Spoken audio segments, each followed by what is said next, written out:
Ladies and gentlemen, happy Monday and a happy week. Excited to have you. Today, we have a special morning meeting to talk about the idea of social distancing and physical distancing. Now that we're in person, it is important to understand why 6 feet is so important to keep while we're in school and always, and how. Let's go ahead and take a look. I'm sure you're wondering why I'm lying on the ground instead of standing up and talking to you. That's because I'm here to talk about social distancing. No, wait, make that physical distancing. That's the term that public health officials want us to use during the pandemic. The idea isn't that you have to cut off all social contact when you go outside to prevent transmission. You can still say hello, just from a safe distance of 6 feet. And when I want to make sure I'm 6 feet apart from somebody, I picture myself lying on the ground, and then I add a few inches. Now, if I was Michael Jordan, I guess I'd be subtracting. Now, you may be wondering, why is 6 feet the magic number? 6 feet is based on a lot of studies going back many decades about how far infectious droplets can travel through the air after a sneeze or a cough or a shout before they fall to the ground. And you may not think you're sick, but it turns out a person can be infected and not yet know it.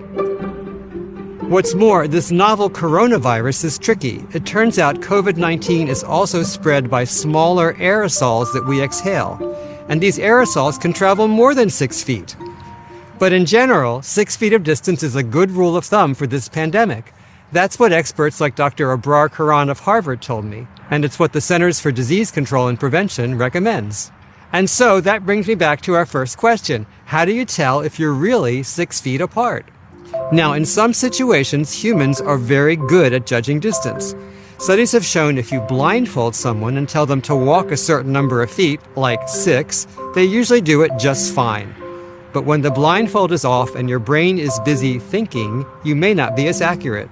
Social factors can affect the way we judge distance. For example, if you see a snake that's 6 feet away, you might think it's closer than it really is because it could be dangerous and scary. But if your best friend is standing 6 feet away, it might seem like 60 feet, so you might feel the urge to get a little closer. Then there's a phenomenon I like to call line creep.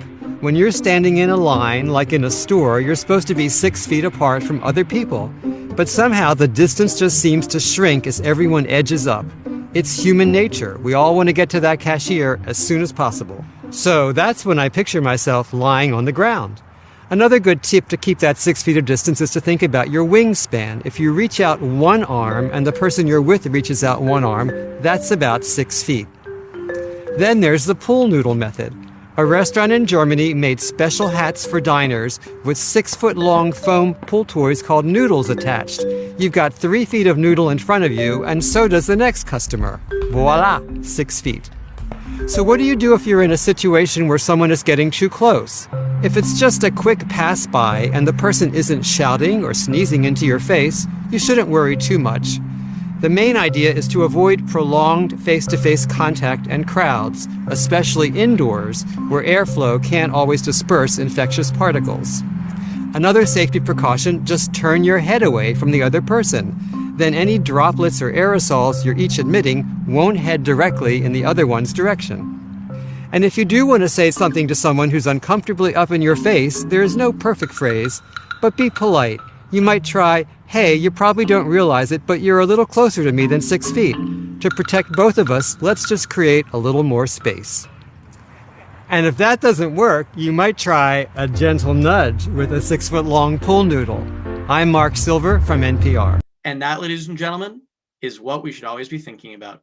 I hope you have a lovely day, have an even better week, and we'll see you soon.